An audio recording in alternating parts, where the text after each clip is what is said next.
En su obra Embarcadero, Plutarco Andújar sitúa el Caribe en uno de sus espacios fundacionales, el puerto. Lugar de intercambio y espera, el embarcadero concentra historias de comercio, migración y circulación cultural. Las embarcaciones no solo transportan cuerpos y mercancías, también desplazan lenguas, imaginarios y memorias.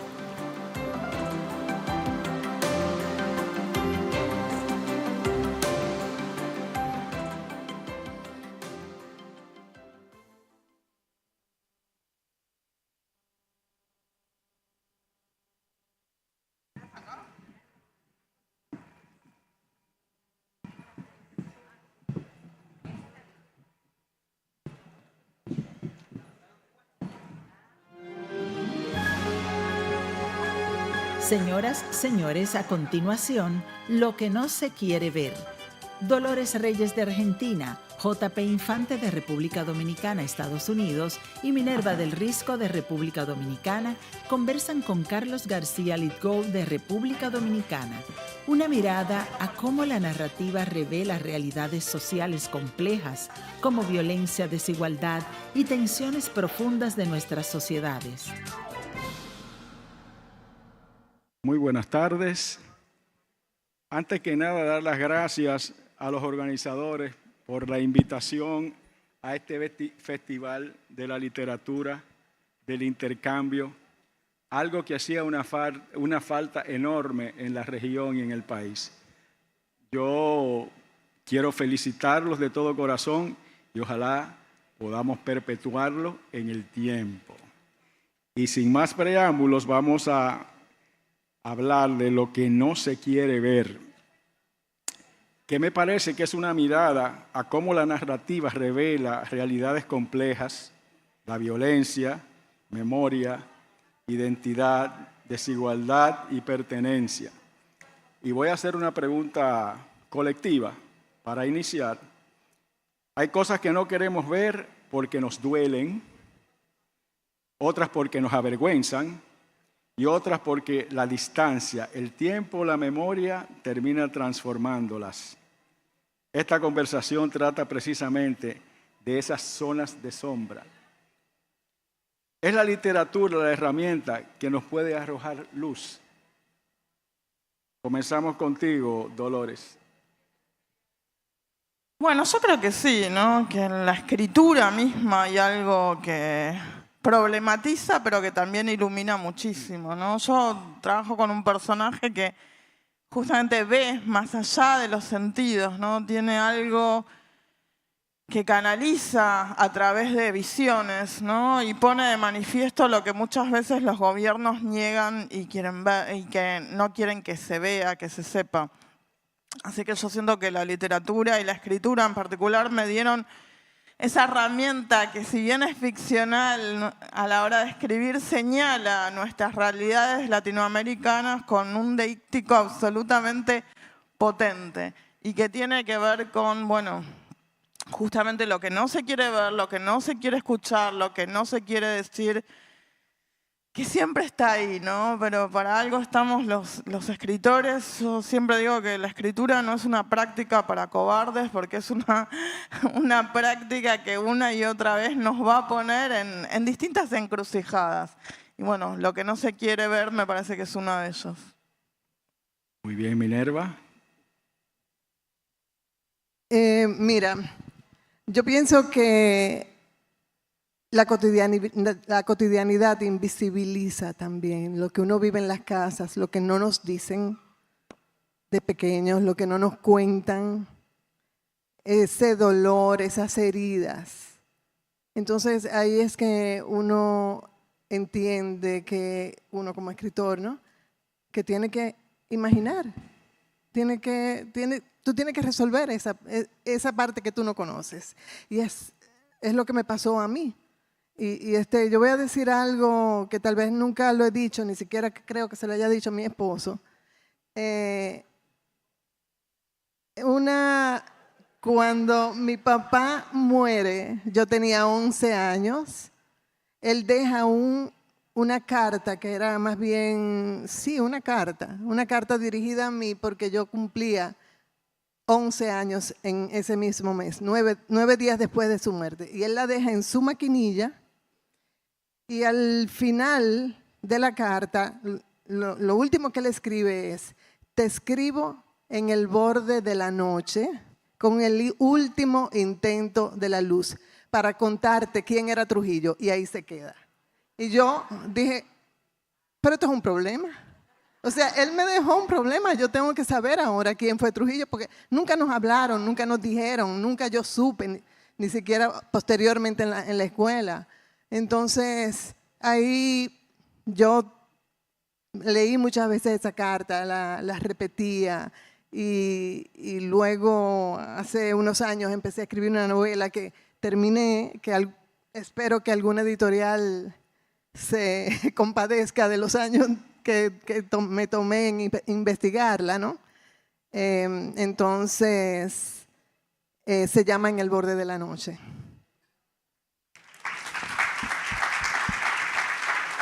¿Y tú, Jean Paul? ¿Puedes repetir la pregunta, por favor? Sí. Bien. Hay cosas que no queremos ver porque nos duelen, otras porque nos avergüenzan y otras porque la distancia, el tiempo, la memoria terminan transformándolas. Esta conversación trata precisamente de esas zonas de sombra, esas zonas oscuras. Es la literatura la herramienta que nos puede arrojar luz. Sí, como cualquier otra cosa, depende, ¿verdad? Porque en algunos contextos, algunas veces la literatura o la información confunde y lo que causa es duda y caos, ¿verdad? De la misma manera que un escritor escribe para alumbrar la oscuridad, etcétera, etcétera. Hay alguna gente que produce información y texto para confundir las cosas y manipular las cosas, ¿verdad? Estoy pensando en la traducción de Juan Bosch. Él tuvo un cuento que se llama The Indelible Spot, la mancha indeleble. Esa. Entonces, él escribió ese cuento en el exterior, ¿verdad? Y después, pero obviamente él estaba tirando a Trujillo, ¿verdad? Pero John F. K., el presidente de ese tiempo, tenía un embajador que se llama Bartlow, creo yo. John Barlow Martin. Diablo, usted es un duro. John Barlow Martin, sí. Entonces, ellos le estaban diciendo a la gente, obviamente, yo lo estoy súper simplificando porque yo soy medio bruto, pero JFK le querían decir a la gente, no, Juan Bosch está frío, él no es comunista. Mira, él escribió este cuento y este cuento es contra los comunistas. Y John Barlow traduce el cuento de Juan Bosch, pero lo traduce de una manera que cambia cierta palabra para que el cuento se vea como si es anticomunista, ¿verdad? Y súper interesante, y hay versiones que uno lee, uno la busca y tú ves la diferencia. Así que tú ves como la literatura y la traducción se usa para manipular y confundir las cosas. Y eso pasa, creo yo, para terminar, porque hay alguna cosa que uno no quiere ver y admitir porque nosotros somos cómplices. ¿Cómo se dice? Cómplices, nosotros todos somos cómplices. Por ejemplo, tú tienes la zona colonial y esta seguridad aquí porque uno tiene el Capotillo, uno tiene Cabarete porque tú tienes un vecindario que se llama el Callejón, tú tienes la seguridad de the Upper East Side en Manhattan porque tú tienes muchas viviendas públicas y tú tienes Rikers. Tú sabes, así que, y Michel Foucault, él llama esto the heterotopia. Así cuando tú tienes un paraíso, un jardín, existe porque al contrario, tú tienes algo bien feo y malísimo. Y el que está en el paraíso como nosotros, el admitir que hay algo afuera que está pasando ahora mismo, que hay un trozo de gente pasando un trozo de calor ahora y uno aquí en aire acondicionado, significa uno es culpable de algo, no sé de qué, pero somos culpables de algo.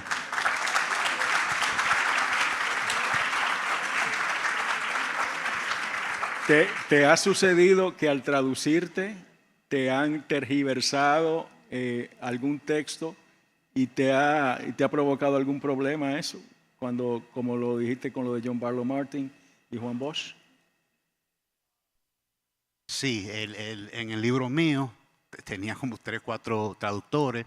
Uno que se llama Francis Mateo, dominicano-americano, Washington Heights, me lo tradujo excelentemente. Pero yo tuve una boricua que vive en Miami y me lo tradujo y estaba como medio raro. Y lo que pasa es como yo no entiendo el mundo en español, como lo entiendo en inglés, que hay palabras que yo leo en español porque por la primera vez ahora, recientemente, yo dije, ¿qué? Y ustedes hablando, y yo, ¿qué significa eso? Así que me la tradujo. Esas palabras, como son nuevas, me siento súper inseguro y quiero cambiarlo para algo más cotidiano de la calle, tú sabes. Bien, cuando una sociedad decide ocultar dolores, en Cometierra y Miseria, la tierra conserva aquello que los seres humanos intentan olvidar. ¿Crees que la literatura cumple una función semejante, la de rescatar aquello que una sociedad ha decidido enterrar? Uy, es una pregunta que me interpela muchísimo, ¿no? Hay un campo en Córdoba, que es una de esas provincias a las que no me invitan nunca, en Argentina, que es un campo enorme, militar. Hace unas décadas hubo un juicio, una mega causa que se llamó La Perla, porque, bueno, hubo en su momento testimonios que durante la dictadura en Argentina, yo nací en esa dictadura, hubo testigos que decían que en La Perla, en ese campo que es del ejército, hubo más o menos 500 enterramientos clandestinos, ¿no? Que era un centro de exterminio, de detención primero, de tortura y de exterminio. Bueno, esto el gobierno y los gobiernos y sobre todo las autoridades militares responsables de ese campo lo negaron y lo negaron y lo negaron.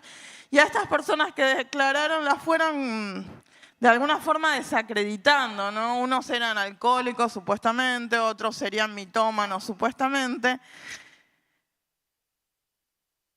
Hace un mes y medio se identificaron los primeros 16 cuerpos de La Perla, ¿no? Se abrieron como bocas en la tierra, algo que yo hago en Cometierra, pero de una forma mucho más metafórica quizás, ¿no? Con mucho más cuidado. La realidad a veces es mucho más brutal y descarnada y cruda de lo que uno aborda en una novela. El primero de los identificados de la Perla es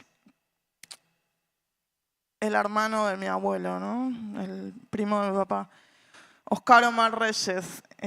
Su mujer murió buscándolo porque lo buscaron más de 40 y pico de años hasta que ella murió, y sus 5 hijos, bueno, pudieron ver la identificación del cuerpo de su padre. Pero más allá de algo que es súper puntual y personal, si se quiere, después hubo otra tanda más y entonces, de identificados, entre los que identificaron a los papás, al papá y a la mamá de una amiga que es cineasta, que vive en México y que quiero muchísimo. Y entonces, de alguna forma, eso que se niega y que se ningunea y que se trata de barrer abajo de la alfombra, sale, ¿no? Emerge a la superficie. A veces como una metáfora literaria. Mis libros es justamente eso. La tierra habla, la tierra trae, ¿no? La memoria de quienes han sido violentados, muchísimas mujeres, niños, jóvenes. Pero el mensaje de una forma u otra llega, ¿no? Hay que estar atentos, hay que esperar. Y hay ahí un intento desesperado, a veces de la literatura y a veces, no sé, de la materia misma de aunar un poco memoria, verdad y justicia. Muy bien. Minerva, decía Carl Jung que lo que se niega te somete y lo que acepta te transforma. En tus relatos aparecen personajes que viven rodeados de afectos, recuerdos, rutinas aparentemente sencillas. Sin embargo, muchas veces son precisamente esos espacios familiares los que esconden silencios profundos. ¿Qué cosa crees que dejamos de ver dentro de nuestras propias casas y que la literatura puede ayudarnos a descubrir? Mira, en esos cuentos hay una figura fundamental que siempre de alguna manera ha estado presente. Y te voy a dar dos ejemplos, o sea, dos ejemplos que están ahí. Uno es, esa figura es Trujillo, de nuevo, porque yo recuerdo que esa fotografía de Trujillo en todas las casas, yo chiquita, o sea, lo veo todavía, ¿no? Y para mí eso era un enigma. Entonces, yo soy hija de la Resistencia, mi papá era un antitrujillista, y yo vi el dolor y vi el dolor y las heridas y todo lo que se sufrió en mi casa, pero no se hablaba. No se hablaba, de eso no se hablaba. De hecho, yo nací en otro país, en Puerto Rico, país al que no conozco. Mi hermano menor muere un poquito más tarde debido a las precariedades que había en esa época. Se enfermó y no lo pudieron salvar. O sea, todo eso son recuerdos que me llegan, ¿no? Que me llegan y que de alguna manera yo tenía que sacarlo de adentro, de mis entrañas y poder decirlos de alguna manera. Yo soy una persona que no habla mucho, aunque mi esposo diga que sí. Pero sí escribo, o sea, yo necesitaba escribir sobre estas cosas que no se hablan, que no se dicen y que son parte importante de mi identidad. Y al escribirlas, ¿mejoró esa situación interna? ¿Se empezó a hablar en la familia más sobre el tema? ¿O solamente tú hiciste la cicatrización? Yo posiblemente hice la cicatrización, pero no cambió nada externo con respecto a eso. Internamente sí yo me liberé de ciertas cosas. Y a través de eso pudiste mejorar relaciones interpersonales a través de la escritura con alguien que tenía esa sombra. No tenía ningún problema con nadie. Muy bien. Jean Paul, tus personajes suelen habitar espacios que quedan fuera de la narrativa dominante. Eso no son de lo que no se hablan. Migrantes, hijos de la diáspora, sobre todo nuestra diáspora, personas que viven entre culturas. ¿Crees que una de las cosas que seguimos sin querer ver es la complejidad humana que existe detrás de la palabra migrante? ¿Qué es un migrante, verdad? Nosotros vivimos hablando de migrantes, que cada quien debe tener una definición de lo que es un migrante. ¿Qué es para ti un migrante que lo has vivido y vive entre migrantes en Nueva York? Sí, no sé, porque hasta hablando con la gente aquí, escritores aquí, yo me doy cuenta que hasta la persona que ha vivido en el mismo lugar su vida entera, en el mismo departamento, la misma casa, pasa por muchas de las mismas cosas que pasan los inmigrantes. Obviamente diferente contexto, ¿verdad? Pero no sé decirte, men, porque porque yo pensando, porque el sufrimiento humano, por ejemplo, hay estos blancos que viven, blancos americanos que viven como en el sur, by the Appalachian Mountains, que son bien, bien pobres. Y lo llaman white trash, basura blanca, ¿verdad? Y si tú ves la realidad de esta gente, yo veo los paralelos de la realidad de los inmigrantes dominicanos en Washington Heights. Pero mucho paralelo en términos como the patriarchy, como tratan a las mujeres, uno. Lo que pasó con la heroína, que arrasó con muchísimos dominicanos y que está arrasando con muchísimos blancos, white trash, basura blanca, ¿verdad?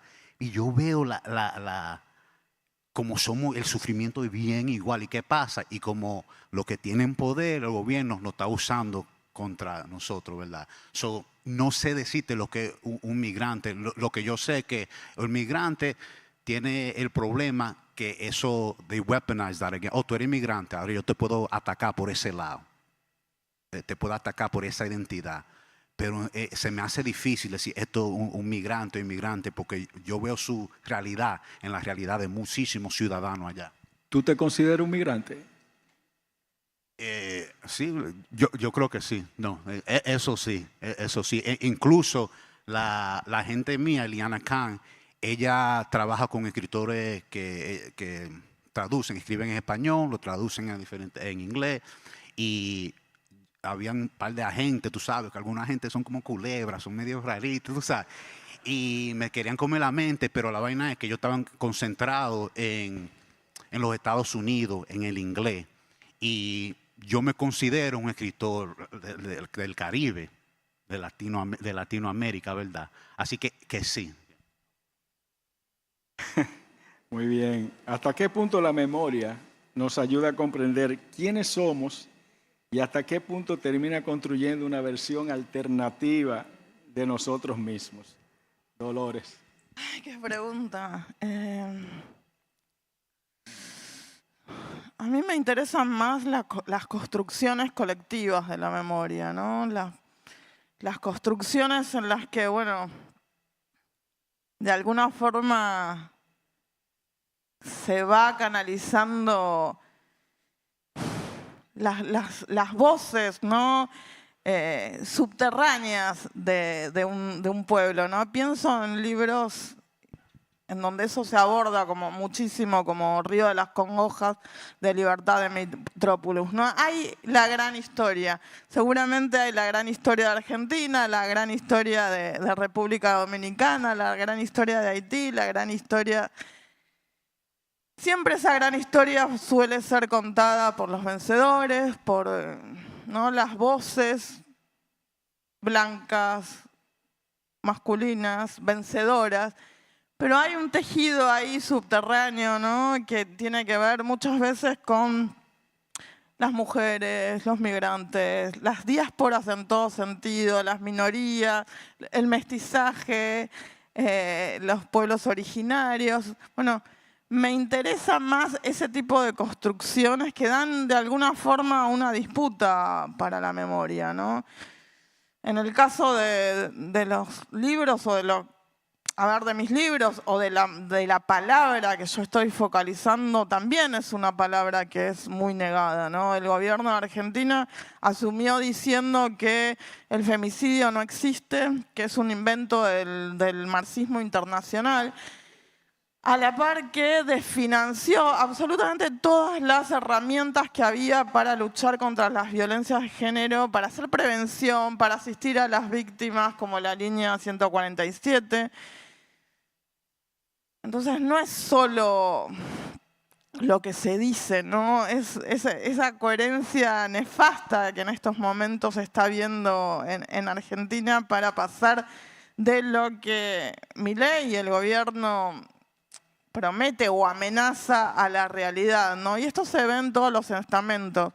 Y sin embargo, bueno, acá estamos, ¿no? Y sin embargo seguimos disputando esa palabra, ese decir, que nunca es personal. Yo siento que la literatura sí nos da el poder hermoso de borrarnos y que algo de alguna forma canalice en algo que es muy superior a quienes somos, ¿no? Y a la experiencia de quienes somos. Hay algo ahí que sale en nuestros textos y que por ahí tiene tanta llegada justamente por eso, ¿no? Porque es borrar un poco la experiencia y dejar por medio de personajes, bueno, que esa memoria y que esa historia empiece a tener voces que la cuenten. Muy bien. Minerva. ¿La memoria te ayuda a comprender o tú te inventas a través de la memoria? Bueno, lo primero que tengo, déjame decir algo. Antonio ayer decía, o antes de ayer, que solamente el ser humano solamente retiene el 20% de los recuerdos. Algo así fue que tú dijiste, ¿verdad? Bueno, yo creo que en mi caso yo retengo el 5%. Y tengo sí a una persona, que es mi prima, que debe andar por ahí, que yo le digo la portadora de mis recuerdos, ¿no? Ella es la que me cuenta cosas. Y bueno, y yo escribo sobre las cosas que ella me cuenta. La mayor parte de las cosas que escribo es totalmente distinto a lo que ella me ha contado. Cuando ella lo lee, dice, pero yo no te dije eso. ¿Y de dónde tú te inventaste esto? Entonces sí, yo utilizo mucho la imaginación, porque hay veces, la mayoría de las veces no entiendo que es más interesante lo que yo imagino que lo que fue esa realidad que ella me contó. Así que sí. ¿Y tú, Jean Paul? ¿Puedes repetir la pregunta? Sí. Es que mira, la realidad es que anoche yo estaba en party. Te comprendemos.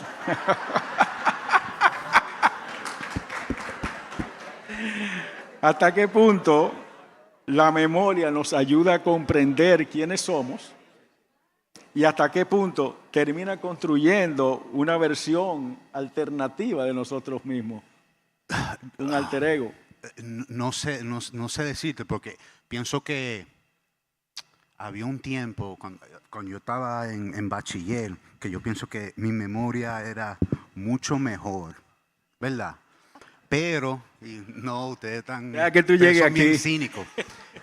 Pero lo que está pasando ahora, en términos de mi memoria, como yo pienso del mundo, es que como yo siempre estoy en social media, en Instagram, Facebook, y yo veo tantas imágenes, y eso me afecta la memoria de una manera que algunas veces yo estoy escribiendo y se me mete una idea. Oh, esto pasó cuando ya el chamaquito, y lo escribo, y después no sé si fue el algoritmo que me metió esa idea. ¿Tú entiendes? Y es bien curioso, y eso me da un terror. Porque algunas veces yo quiero escribir sobre algo, un personaje, comienzo a escribirlo, ¿verdad? Y pienso que viene de una memoria o de una película o algo. Y después voy para Instagram y veo cosas similares o semejantes, ¿verdad? Y hasta mis gustos. Oh, yo quiero leer este libro, compré esta camisa. Y yo no sé si viene de mí o viene de que la compañía que me están hablando. Así que yo ni sé si mi memoria es la mía ahora mismo.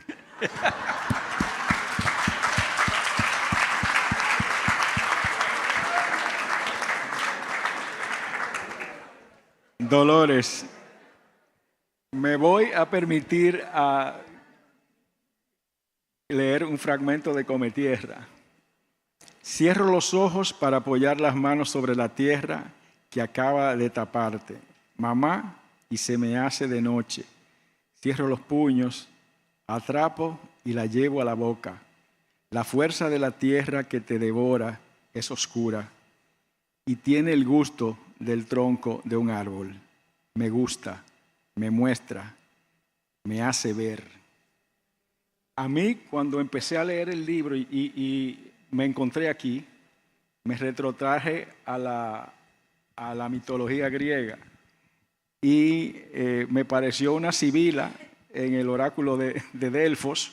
En vez de ir los fumerios para arriba e intoxicar a la pitonisa, pues esta chica come la tierra y puede a través de la tierra ver no el futuro como veían las pitonisas, pero sí el pasado, y un pasado muy importante porque es un pasado enterrado.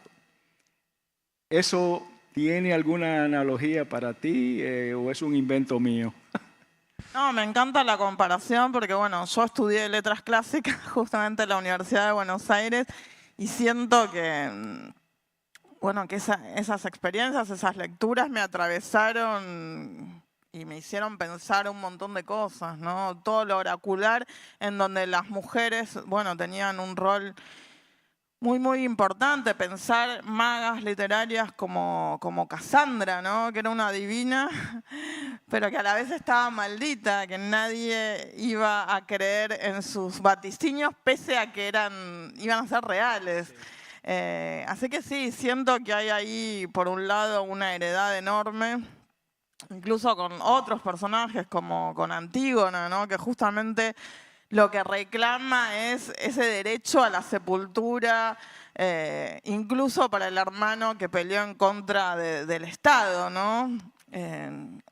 Como reclamando una ley y una justicia que ella llama divina y que está por encima de la justicia de los hombres. Yo lo entendería como los derechos humanos, ¿no? Una justicia que está más allá de los estados y que pertenece a todos los seres humanos en cuanto tal. Y pensaba en esto del viaje, quizás no tanto hacia la memoria propia de Cometierra, pero sí hacia la huella que todos esos otros van dejando en la tierra, ¿no? Todos quienes habitaron dejan ahí parte de su memoria, de su experiencia vital, quizás del alma, de acuerdo a la creencia de cada uno, y lo que hace ella al comer esa tierra y cerrar los ojos es justamente ver esos recuerdos. Hay una frase de Miyazaki que me encanta, que no me la acordaba del todo y por eso mientras conversaban la busqué, que tiene que ver con eso, ¿no? Dice, nada de lo que sucede se olvida, incluso cuando ya no lo recuerdas, ¿no? Hay algo que quizás no queda tan conscientemente grabado, pero que si uno hace un ejercicio, bueno, en este caso es prácticamente un trance, ¿no? Por comer tierra, de alguna forma eso se manifiesta y vuelve a nosotros. Entonces, ¿la memoria es una forma de justicia o puede convertirse en una prisión? No, yo lo asocio muchísimo más hacia la justicia, incluso hacia la justicia que te lleva puesto, ¿no? ¿Qué quiero decir con esto? Bueno, Antígona misma paga un costo terrible por seguir reclamando, incluso más allá de las amenazas, ¿no? del poder. Bueno, hay quienes siguen buscando hasta el último latido de su corazón, incluso más allá de las amenazas del poder, ¿no? Incluso cuando ellas mismas, las buscadoras, muchas veces terminan siendo asesinadas y desaparecidas. Hay algo ahí tan necesario y tan humano que bueno, uno sigue empeñado en esa justicia, ¿no? Y que está atada muy fuertemente a la memoria de quienes somos y a no querer que todas esas mujeres, ¿no? Que se están perdiendo en nuestros países latinoamericanos y en el mundo también, bueno, sean olvidadas, sean silenciadas, sean ninguneadas, sean borradas, ¿no? Hay un intento muy fuerte de que cada una de ellas tenga, bueno, su botellita de tierra, su foto, su nombre y finalmente su sepultura. Muy bien.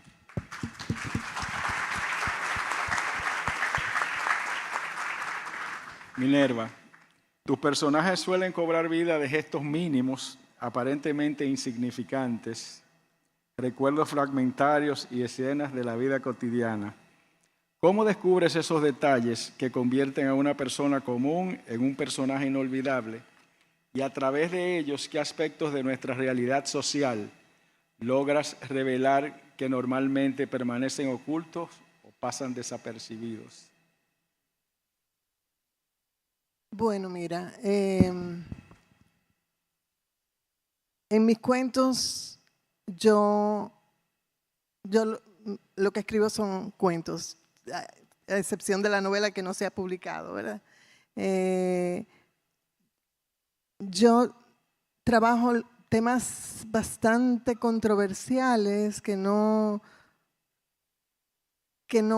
usualmente no se debaten normalmente. No afloran. Sí, en temas de conversación de manera natural, que tú no encuentras en los periódicos porque te lo dicen parcialmente. Si una mujer la acuchillan y la matan, te dicen la mitad de lo que pasó, te cuentan la mitad de lo que pasó. Entonces, esos temas yo creo que son importantes. Y son cosas de las cuales yo trato en el libro, en esos cuentos. Y también, hace un ratito tú me hiciste una pregunta y se me quedó algo por responder. Yo te dije, te voy a dar dos dos ejemplos. Bueno, otro de los ejemplos es, yo estuve viviendo en Nueva York por un año, durante el año 2019-2020, entrando la pandemia, y yo no conocía Nueva York nada más que como lo conocemos los turistas, ¿no? El Central Park, las calles, las esquinas, bueno, tú sabes más que yo de Nueva York. Entonces me tocó ir a Nueva York e internarme en un apartamento, porque estaba en una situación de salud. Soledad me lleva un libro, no sé si Soledad lo recuerda, y yo, es un libro de Antonio Muñoz Molina, y a través de ese libro yo empecé a descubrir Nueva York. Era la única forma de yo viajar por Nueva York, porque yo no lo podía caminar, porque yo no estaba en condiciones para eso. Entonces ahí, eso me abrió la mente, ¿no? los sentidos, y empecé a darme cuenta cómo funcionaba esa ciudad. O sea, las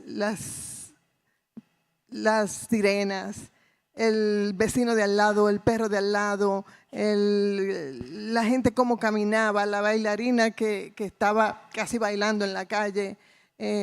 Y todo eso yo lo reconstruí en un cuento. Entonces, eso también es parte de lo que trae la literatura. O sea, yo no quise desperdiciar esas memorias. Yo quería guardarlas porque era algo muy importante en un momento de mi vida que yo necesitaba retener, ¿no? Ahora, no me acuerdo lo que tú me preguntaste. que esos aspectos de nuestra realidad social logra revelar lo que normalmente permanecen ocultos, esos pequeños detalles, tú logras revelar cosas que estaban ocultas. Bueno, ahí te lo dije, ¿no? Entonces, en ese cuento, yo hago una analogía de lo que era el cáncer, lo que es el cáncer, ¿no? Esa batalla que tú tienes que librar adentro de ti para ganarla. Y la batalla que estábamos librando en el medio de una pandemia. Entonces, eso es lo que yo planteo en ese cuento, esa analogía entre esas dos batallas, la mía propia personal y la de la sociedad. Entonces, ¿sí? Muy bien. JP, tú has hablado de la diferencia entre el dominicano que vive aquí y el que ha emigrado. ¿La distancia transforma nuestra identidad o simplemente revela aspectos de nosotros mismos que desde dentro del país no alcanzábamos a ver? O sea, tú ves al dominicano de Washington Heights, de la 181 de Dyckman, igual que el dominicano que vive en República Dominicana, del día a día que tú estás viendo aquí desde que llegaste. Hay algunos detalles pequeños, pero en realidad no es necesariamente el dominicano de allá o el dominicano de acá. Hay algo más, hay otra cosa, hay las condiciones sociales o la realidad material de la gente. Por ejemplo, yo estaba caminando por Unive, un tro de inglés, la gente como se estaba vistiendo, un Starbucks, los celulares, los últimos celulares. Yo dije, pero esto es Nueva York, aquí hay dinero, aquí hay movimiento. Y muchos de esos estudiantes en Unive pueden caminar por el Upper East Side, por el NYU, Washington Square Park, y tú hasta cómo se visten, y yo, ¿verdad? Y si tuvo un dominicano de Dyckman, que vive en los proyectos de Dyckman, vivienda pública, y se choca con ese estudiante de Unive, los dos van a estar, ¿quién eres tú? ¿Quién eres tú? No se van a conocer.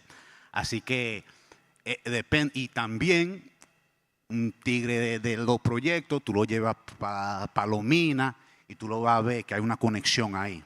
Porque eso es la realidad. No de que hasta la raza, hasta el mismo género. No, es las condiciones sociales, ¿verdad? Porque hay gente que tú sabes que nunca han pasado hambre. que no saben eso, no entienden eso. Y hay gente que ha pasado hambre, saben lo que es eso. Entonces, esa vez no están en el mismo nivel, no se pueden comunicar. Yo pienso que eso es la diferencia. Y lo que pasa con muchos dominicanos de allá, ¿verdad? Se fajan trabajando, compran su cadenita, su nueva ropa, vienen para acá a frontear para 2 semanas. Que no, estamos bien allá, no, ay, ustedes viven aquí. A fantamear, tú sabes. Y así que todo el mundo está en performance, ¿verdad? Pero ese performance y esa identidad está basado en las condiciones materiales y esa es la diferencia. Bien.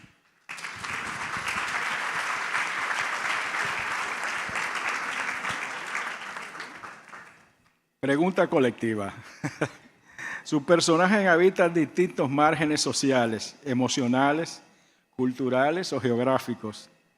¿Qué cosas pueden ver los que viven en los bordes de la sociedad que resultan invisibles para quienes ocupan el centro o el privilegio?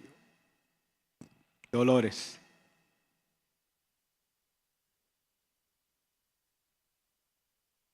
Yo siento que, bueno, pensando un poco sobre todo en Cometierra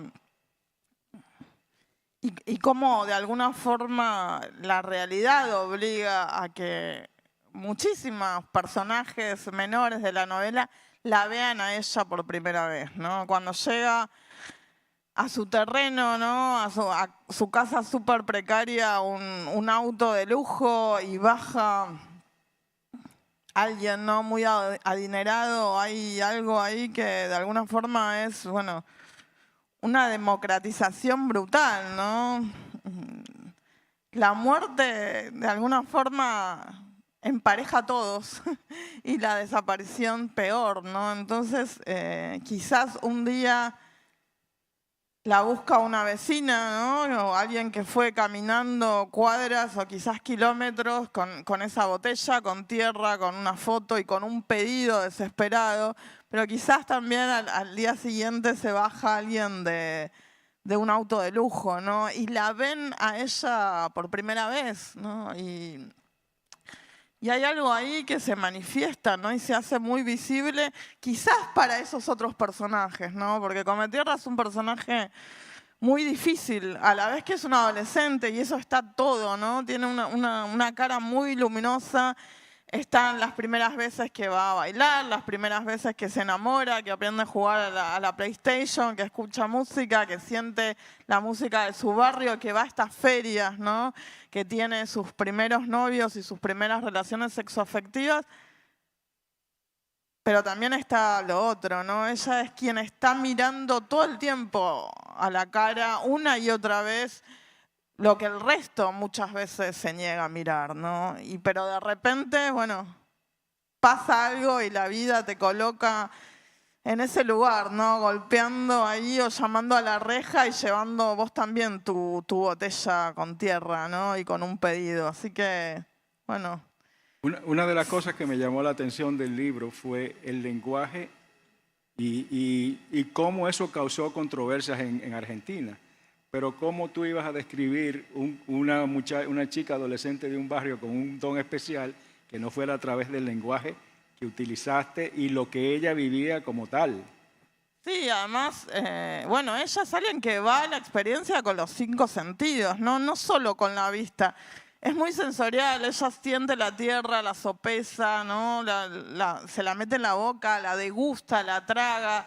Te lleva un poco, ¿no? A eso, al olor, a la música del barrio, a cómo se siente ese barrio, si es de día, si es de noche. Entonces, ¿cómo no va a ir también con los 5 sentidos a su primera relación sexoafectiva, ¿no? Pasa algo ahí que es absolutamente sensorial y que para mí es hermoso. Después las interpretaciones del mundo de los adultos ligados al poder, bueno, la verdad que me parece que son lecturas horribles y muy torcidas, ¿no? Yo vuelvo a decir que con Cometierra fui a infinidad de colegios secundarios y que los chicos muchas veces les da o vergüenza o se incomodan, ¿no? Hablar y pasa absolutamente lo contrario. Se ponen en el cuerpo, hacen representaciones, me mandan una cantidad, tengo la casa llena de cuadros, de imágenes de ella en distintos momentos, pintadas por chicos adolescentes. Me mandan videos en el que se ponen adentro del cuerpo y se filman y representan y hacen pequeñas adaptaciones de partes que les gustó casi como si fuese una obra de teatro y nunca ven eso tan escandaloso, que de hecho llegó a la contradicción ridícula que cuando pasó lo que pasó, incluso meses después, me escribió algún que otro señor por redes o por privado diciéndome, ay, pero no era un libro pornográfico, ¿no? Como el reclamo inverso. Jean Paul, yo te voy a mencionar 2 casos de dominicanos que es de las cosas que a mí me llaman más la atención. Carl Towns y Félix Sánchez. Prácticamente no pueden hablar español, ninguno de los dos, pero tienen ese arraigo aún que les transmitieron sus madres, su familia. Ellos incluso no fueron unos jóvenes privilegiados, pero sí fueron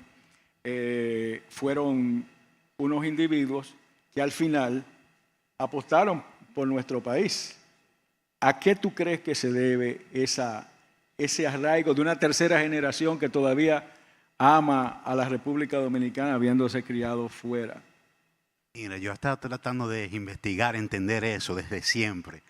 Y yo pensaba que eso es normal, pero el orgullo del dominicano, eso está como en el DNA, en el ADN, eso está en la sangre. Porque yo le estaba diciendo en el evento en UNIBE que la hija mía de 12 años no habla español y tiene su bandera de la República Dominicana. Obviamente uno tiene su libro y su música y todo eso, pero ella en TikTok, ella pone, hay little memes que dicen, ay, cuando tú eres dominicano y había aguacate, pero no te brindaron el aguacate, etc. Y ella pone eso, y cuando el dominicano siempre, y yo, pero qué diablo tú sabes de la dominicanidad, tú eres básicamente una gringa, ¿verdad? Pero no, para ella es súper dominicana y se siente súper dominicana. Y tal vez through osmosis ella recibió eso. Pero yo no sé, ese orgullo de ser dominicano es algo bien poderoso y bien bello. Y a la vez es una forma de nacionalismo, ¿verdad? Y es una herramienta. Y esa herramienta puede crear muchas situaciones bien bellas y preciosas. Y ella tiene ese orgullo que es dominicana y me encanta. Pero yo no quiero que ese orgullo de ella le haga identificar al otro como malo y proyectar negatividad al que no sea dominicano.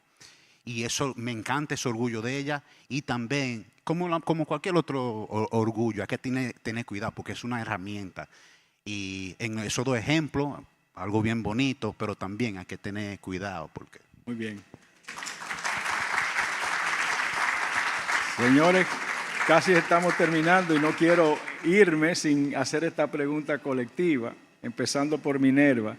Si dentro de 50 años un lector quisiera comprender nuestra época únicamente a través de los libros, ¿qué descubriría sobre nosotros que hoy seguimos negándonos a ver? Bueno, yo diría que es una pregunta como muy difícil, porque cómo yo voy a saber lo que pueden pensar dentro de 50 años, pero ojalá que encuentren las respuestas que todavía nosotros no hemos podido encontrar. Eso es lo que me gustaría. ¿Y tú, Dolores? Bueno, a veces pensamos en esto de la memoria o el recuerdo como algo muy cerebral, intelectual, y a veces es tan sensorial, ¿no? Pensaba en varios aquí que han emigrado y que han vuelto por este festival hermoso que es Mar del Palabra, ¿Y cómo encontraron algo tan propio, bueno, en el desayunador, ¿no? Con ese famoso 3 golpes, ¿no? Hay algo ahí que quedó linkeado que tiene que ver con, bueno, algo de nuevo, sensorial, con un gusto, con un sabor, con un olfato. Quizás que dentro de 50 años, si hay lectores y hay libros todavía, me encantaría que encuentren, bueno, algo parecido a lo que encuentran ustedes en esos 3 golpes.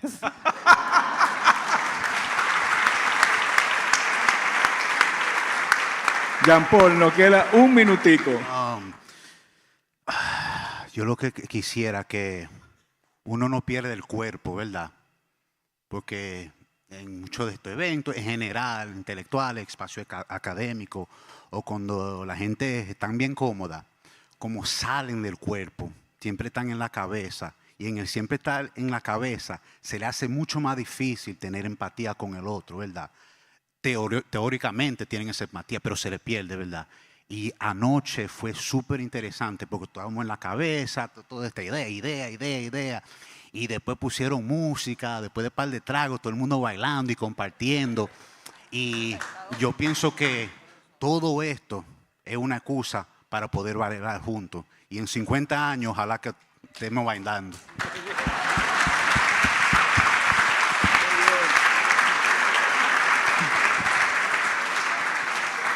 Señores, desgraciadamente se nos ha cumplido el tiempo. Muchas gracias por la asistencia y muchas gracias a los expositores.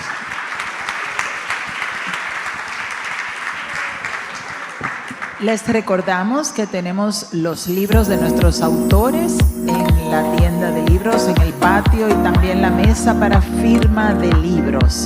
Muchas gracias.